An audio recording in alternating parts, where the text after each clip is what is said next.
Halo guys, kembali lagi bersama kami di channel Arafi. Masih membahas seputar kasus Nikita Mirzani teman-teman. Kali ini Doktif kembali speak up teman-teman dan kembali menyindir sosok Fitri Salhuteru dan mengungkapkan bahwa diduga Fitri Salhuteru menerima aliran dana sebanyak 3 digit teman-teman. Lantas aliran dana apa yang dimaksud oleh Doktif ini? Mari kita simak pernyataan dari Doktif ini teman-teman. Ini dia videonya. Naik pos, naik dol, naik brus, duta klarifikasi, naik miring, Nembrung. ya kan? Naik brung. Nenek nimbrung. Ya Doktif bully itu aja. Karena dia terus numpang pansos sama Doktif. Gitu, tukang bagian koleksi dana dari Begeng. Habis itu disetorin ke macam-macam. Ke Miss Gosip 15 juta, ke Meses 25 juta. Ke dia sendiri dapat 3 digit ya. Katanya 3 digit. Pak Dedi 200.000 Pak Dedi Oh, kalau itu penonton bayaran. Nggak dianggap kalau itu. Nggak dianggap. dapat lah. Dapat lah, Dedi juga kuota lah. dapat itu. Kan satu geng. Sekarang tinggal nunggu Pak Oga, cepet dong. Pak Oga juga dapat. Cepet dong, cepet. Ngelaporin Ternyata Doktif. itu ya kalian Ngelaporin harganya. Doktif cepet. Kalah sama ini MC gue lebih mahal MC gue kayaknya. Gue nge-MC sekali nge-MC 5 juta say. Nggak boleh di Nggak flexing. apa-apa. Flexing. Nggak ada orangnya kan. I feel free. Emang bener-bener deh. Ya guys. Ini bambu apa ya? Itu yang itu. Itu lucu-lucuan juga itu. Nanti di Artificial apa asli ya? Asli itu. Kok atasnya kayak artificial? tapi di Asli. ini apa namanya supaya nggak tumbuh. Oh, formalin. Iya, kayak digituin lah. Ini 110. Nah, itu oke lah. Tuh 110. Ini berapa ini? Ini berapa ini? Belum. Bagus banget ya. Sunscreennya Buat di belum. ruangan indoor, Bos. Yo, spray serumnya lagi ambiar tuh guys, cuma 110 ribuan aja. Kamu langsung check out payment aja. Spray serum yang bisa untuk mencerahkan kulit, meratakan warna kulit, dan juga bisa untuk sebagai skin prep kamu cinta ya. Jadi sebelum menggunakannya namanya Sebentar ya, sunscreennya Dokti maunya di bawah 100 guys. Gimana coba ceritanya ini? Tuh ada yang 105 ya kan. Jadi ini spray, belum cobain ya? Cobain Doktif ya, dulu. cobain. Kocok dulu, dibuka kacamatanya. Iya.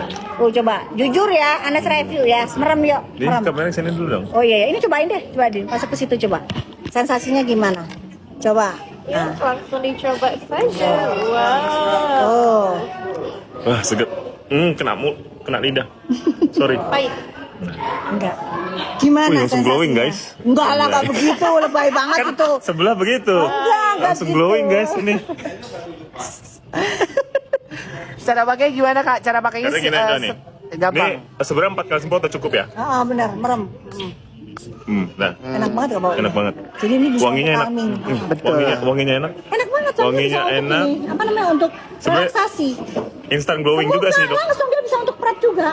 Tuh. Sebelum make upan. Tuh, Sebelum make upan. Sebelum atau Nah itu ya guys ya, ungkapan dari Tiff yang mengungkap bahwa ternyata Fitri Salhuteru menerima aliran dana yang cukup fantastis ya, dan dibagikan kepada rekan-rekannya. Termasuk Doktif juga mengungkap bahwa Miss Gosip ya, mendapat uang 15 juta dari Fitri Salhuteru teman-teman. Dan lebih lanjut ada juga nih ungkapan dari Fitri Salhuteru teman-teman, yang menantang para netizen kalau bisa membuktikan kalau dirinya mempunyai utang ya, akan dikasih uang 1 miliar rupiah teman-teman. Waduh, dan ternyata ada salah satu video yang membuktikan bahwa Fitri Salhuteru mempunyai utang KPR teman-teman. Mari kita simak videonya. aku, kalau memang aku punya hutang, ada tagihannya, masalahnya apa, urusannya apa, tag ke aku. Ya, aku kasih kamu uang 1 miliar. Kalau bisa membuktikan aku punya hutang sama siapa, aku udah bikin giveaway. Mengenai hutang saya dan suami ke BCA yang mulia. Memang saya mempunyai KPR yang mulia dan suami saya juga mempunyai cicilan mobil saat itu yang mulia. Saya memang punya hutang mobil. Nah itu ya guys ya, sempat live di Instagram mengungkapkan akan memberikan giveaway 1 miliar rupiah jika bisa membuktikan kalau Nepos punya utang. Dan ternyata di persidangan malah Fitri Salhuteru ini mengakui sendiri ya kalau beliau mempunyai cicilan KPR dan sang suami juga mempunyai cicilan mobil teman-teman. Waduh, mana nih uang 1 miliar yang telah dijanjikan oleh Fitri Salhuteru teman-teman. Dan lebih lanjut, mengenai gugatan Wan Prestasi yang dilayangkan oleh Nikita Mirzani kepada Reza Gladys teman-teman dengan nominal yang cukup fantastis senilai 114 miliar. Kali ini ada salah satu praktisi hukum ya yang menanggapi hal tersebut. Mari kita simak videonya. 100 M untuk menggugat Reza Gladys karena merasa dia ruginya sudah di keluarga, nggak ketemu anak, filmnya di cancel, endorse-nya juga di cancel semua. Itu berapa M total dalam perkara kasus dia? Sepantas itu kah dia menyebut malah melebihi dalam arti kata 500 juta? Iya, jadi begini rekan-rekan media. Kalau kerugian itu kan ada material dan immaterial. Immaterial itu silakan berapa saja ketika kerugian yang dialami itu yang seharusnya dapat tapi tidak dapat. Itu immaterial. Tapi kalau material, misalnya ada kontrak nih.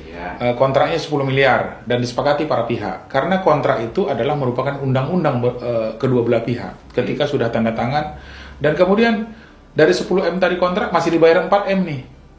Ya kan? Sudah jatuh tempo di bulan kemarin. Harusnya dibayar 6 M lagi tapi tidak dilakukan pembayaran, malah dicari misalnya ada pidana seolah-olah pemerasan. Padahal memang ada perjanjian.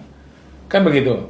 Nah, tentu melalui gugatan dong, karena tidak dibayarkan Wan Prestasi, tentu melalui gugatan perbuatan Wan Prestasi. Saya melihatnya gugatan Wan Prestasi, saya pikir kalau pakai pengacara, ya pengacara yang lebih tahu ya pengacara dia karena sudah membaca dokumen ya.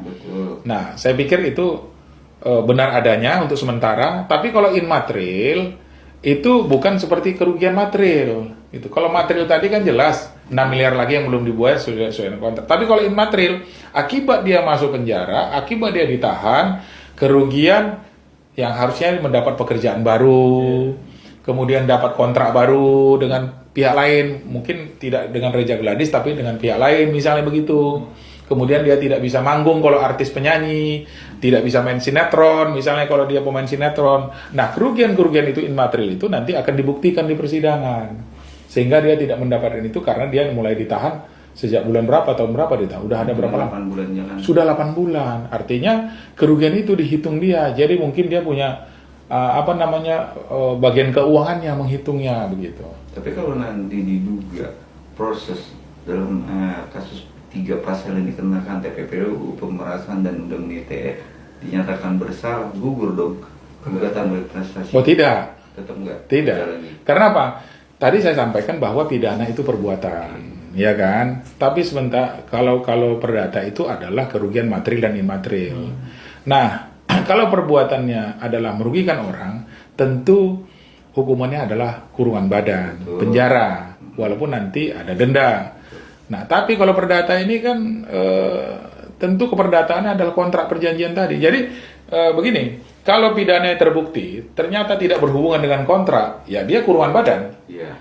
Tapi putusan perdata yang dia harus bayar, ya bayar.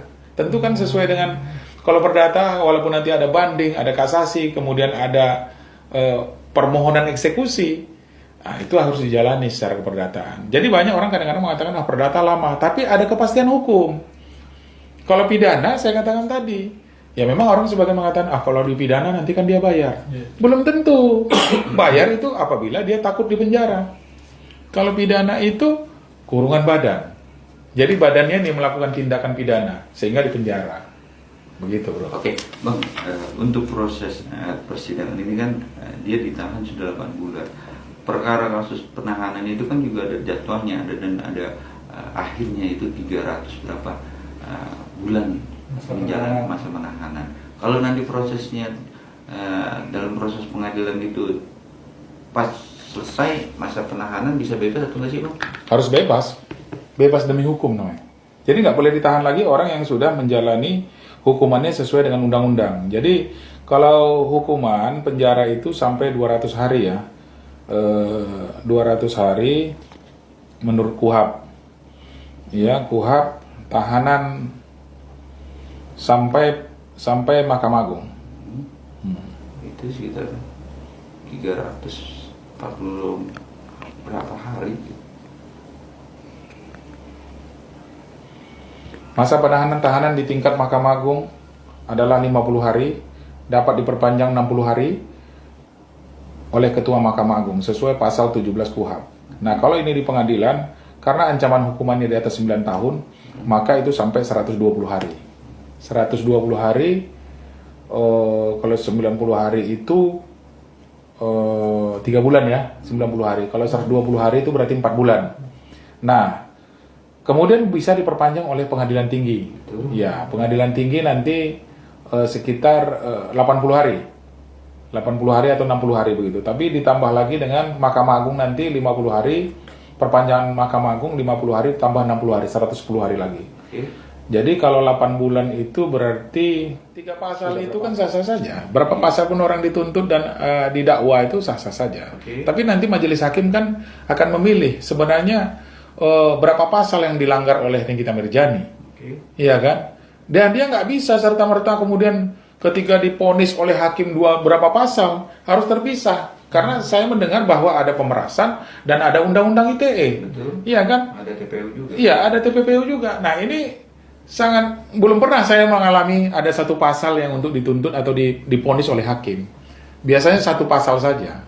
Lebih condong kemana? Berarti artinya diduga jaksa penuntut umum juga ragu-ragu melakukan penuntutan kepada Nikita Mirzani. Nah, ragu-ragu inilah nanti akan dinilai oleh majelis hakim. Jadi orang jangan dikatakan, dia bersalah langsung segala macam. Tapi nanti hakim kan bisa menggali. Hakim yang punya kewenangan untuk memutuskan perkara ini pasal berapa yang dilanggar oleh saudari Nikita Mirzani. Tapi kalau awalnya laporan pemerasan nanti masuknya ke TPPU, ada nggak sih Bang secara hukum yang menuntut atau mengenakan dia pasalnya TPPU? Jadi begini ya, TPPU itu bisa-bisa saja. Apa memang bisa dibuktikan hasil uang TPPU itu adalah hasil kejahatan. Nah, kalau misalnya dia memang katakan diduga 4 miliar yang diterima itu adalah yang menurut daripada pengadilan hakim itu adalah hasil kejahatan, bisa dimasukkan TPPU-nya. Jadi sehingga untuk melakukan sita aset. Tapi jangan nanti TPPU ini tidak terbukti, tapi TPPU terbukti. Sehingga uang halalnya atau harta atau asetnya halalnya si Nikita Mirzani disita, nggak boleh. Yang namanya TPPU itu kan tindak pidana pencucian uang. Yang mana hasil dari kejahatan itu kemudian seolah-olah dicuci menjadi uang benar. Kan makanya itu dibuktikan dulu kejahatan tindak pidana pemerasannya. Atau tindak pidana kalau misalnya kasus korupsi 1 miliar misalnya. Kemudian uang 1 miliar ini seolah-olah dibelikan sapi. Iya kan? Sapi kan halal nih, ya kan? Itulah namanya pencucian uang. Padahal pembelian sapi ini tadi adalah dari hasil kejahatan. Begitu ya. Oke, terakhir Bang, untuk tutup closing. Proses persidangan ini kan juga masih ada perdebatan JPU dan hakim dan terdakwa. Banyak teguran dari hakim untuk terdakwa, untuk JPU juga. Abang melihatnya dari sisi hukumnya satu sama lain akan memberatkan dengan proses keputusan nanti nggak sih Bang? Iya, jadi kita minta lah kepada semua pihak di pengadilan itu saling menghormati, iya kan? Karena di sana bukanlah Gimana? Enak rasanya dimanfaatkan kalian yang bekerja Sang Markus yang menguntungkan jargonnya sih untuk menegakkan sila kelima keadilan bagi seluruh masyarakat Indonesia. Faktanya, semakin terkuat faktanya, semakin tinggi bayaran Sang Markus. Wadidaw, meledak nggak tuh?